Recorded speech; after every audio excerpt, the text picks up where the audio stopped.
Hello student, NEET PYQ series का question number 28।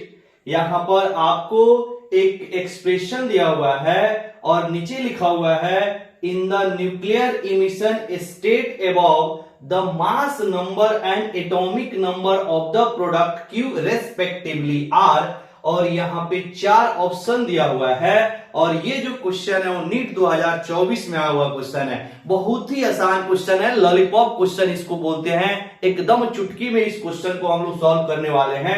देखिएगा, x से अल्फा निकलने के बाद y बन रहा है, y से पॉजिट्रॉन इमिट करने के बाद z बन रहा है, z से बीटा इमिशन के बाद p बन रहा है और p से इलेक्ट्रॉन इमिशन के बाद q बन रहा है। तो इसमें याद रखना है, जब भी किसी एलिमेंट से अल्फा पार्टिकल का इमिशन होता है तो उसकी मास नंबर 4 यूनिट डिक्रीज कर जाता है और एटॉमिक नंबर 2 यूनिट डिक्रीज कर जाता है। क्लियर? यानी कि यहां से अल्फा निकला तो y की जो एटॉमिक नंबर होगा वह आपका 80 हो जाएगा और मास नंबर जो होगा 286, यानी मास नंबर 4 यूनिट डिक्रीज कर गया और एटॉमिक नंबर 2 यूनिट डिक्रीज कर गया। जो नीचे लिखा होता है वो एटॉमिक नंबर होता है, जो ऊपर लिखा होता है वो मास नंबर होता है। क्लियर? इसके बाद जब भी किसी एलिमेंट से जब एक पॉजिट्रॉन इमिट करता है तो मास नंबर में कोई चेंजिंग नहीं आता है, जबकि एटॉमिक नंबर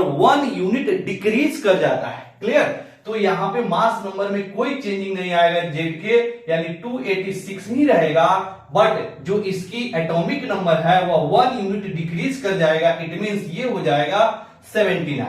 क्लियर? इसके बाद अब जेड से बीटा का इमिशन हो रहा है, तो फिर याद रखना है, जब भी किसी एलिमेंट से बीटा का इमिशन होता है तो मास नंबर में कोई चेंजिंग नहीं होता है, but atomic number 1 unit increase कर जाता है। क्लियर? अब इस पे आइए, पी का निकालिए। पी में क्या होगा, मास नंबर तो सेम रहेगा 286, बट आपका जो एटॉमिक नंबर है 1 यूनिट इंक्रीज करेगा तो ये हो जाएगा 80। क्लियर? इसके बाद अब पी से इलेक्ट्रॉन का इमिशन हो रहा है तो क्यू बन रहा है। तो अब देखिएगा, जब भी किसी एलिमेंट से एक इलेक्ट्रॉन का इमिशन होता है तो फिर मास नंबर में कोई चेंजिंग नहीं आता है, बट आपका जो एटॉमिक नंबर है वह 1 यूनिट इंक्रीज कर जाता है। क्लियर? तो यहां पे फिर जब यहां से इलेक्ट्रॉन निकलेगा तो मास नंबर में कोई चेंजिंग नहीं, मतलब 286 ही रहेगा, लेकिन जो इसका एटॉमिक नंबर होगा वह 1 यूनिट इंक्रीज कर जाएगा, मतलब ये हो जाएगा 81। मतलब Q का जो एटॉमिक नंबर होगा वह 81 होगा और मास नंबर जो होगा वह आपका 286 होगा।